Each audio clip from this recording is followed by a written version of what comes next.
ശ്രീകൃഷ്ണ. ഭഗവത്ഗീത 15-ാം അധ്യായത്തിലെ 14-ാം നമ്പർ ശ്ലോകമാണ് ഞാൻ ഇന്നിവിടെ പരിചയപ്പെടുത്താനായിട്ട് ഉദ്ദേശിക്കുന്നത്.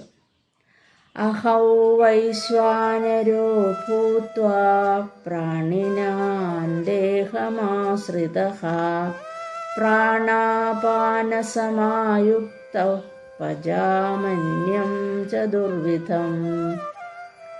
അഹൗ വൈശ്വാനരോ ഭൂത്വ, എല്ലാ ശരീരങ്ങളിലും ജഡരാഗ്നിയായിട്ട് കുടികൊള്ളുന്നത് ഞാനാണ്. അഹം വൈശ്വാനരോ ഭൂത്വ പ്രാണിനാൻ ദേഹമാശ്രിതക, എല്ലാ ജീവികളുടെയും ശരീരത്തിൽ ജഡരാഗ്നിയായിട്ട് കുടികൊള്ളുന്നത് ഞാനാണ്. പ്രാണാപാനസമായുക്ത പജാമന്യം ചതുർവിധം, 4 തരത്തിലുള്ള അന്നങ്ങളെയും പ്രാണനും അപാനനുമായിട്ട് ചേർന്നുകൊണ്ട് ദഹിപ്പിച്ച് ശരീരത്തിൻ്റെ വിവിധ ഭാഗങ്ങളിൽ എത്തിക്കുന്നത് അഹം എന്ന് പറയുന്ന ഞാനാണ്.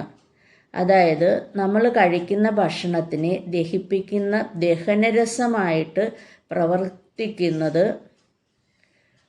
പരമാത്മാവിൻ്റെ അംശമായ ജീവാത്മാവാണ്. പല പല രൂപത്തിൽ നമ്മളിൽ എല്ലാവരിലും കുടികൊള്ളുന്നത് ഒരേ ഒരു പരമാത്മാവിൻ്റെ വിവിധ അംശങ്ങളാണ്. അതുകൊണ്ട് നമ്മൾ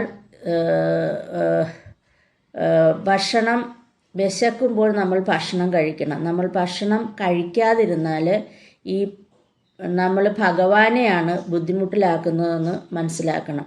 അതുകൊണ്ട് നമുക്ക് വിശക്കുമ്പോൾ മിതമായ അളവിൽ ഭഗവാന് കൊടുക്കുന്ന ഒരു പ്രസാദം എന്നതുപോലെ ശുദ്ധിയും വൃത്തിയുമുള്ളതായിട്ടുള്ള ഭക്ഷണം നമ്മൾ മിതമായ അളവിൽ മാത്രമേ കഴിക്കാൻ പാടുള്ളൂ. നമ്മളെല്ലാവരും മരിക്കുന്ന സമയം എന്ന് പറയുന്നത് നമ്മളിൽ നിന്ന് ഈ ജീവാത്മാവ് വിട്ടുപോകുന്ന അവസ്ഥയാണ് മരണം എന്ന് പറയുന്നത്.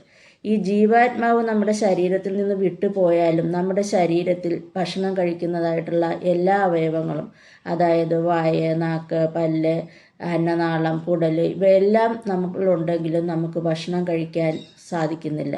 അത് നിന്ന് നമ്മൾ മനസ്സിലാക്കുന്നത് നമ്മളെല്ലാവരും അഹങ്കരിക്കുന്ന ഈ പറയുന്ന ഞാനെന്ന് പറഞ്ഞ് അഹങ്കരിക്കുന്ന ഈ ഞാൻ നമ്മളുടെ ഈ ശരീരമോ മനസ്സോ അല്ല.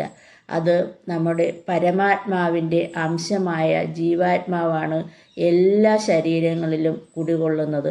അതുകൊണ്ട് നമ്മളെല്ലാവരും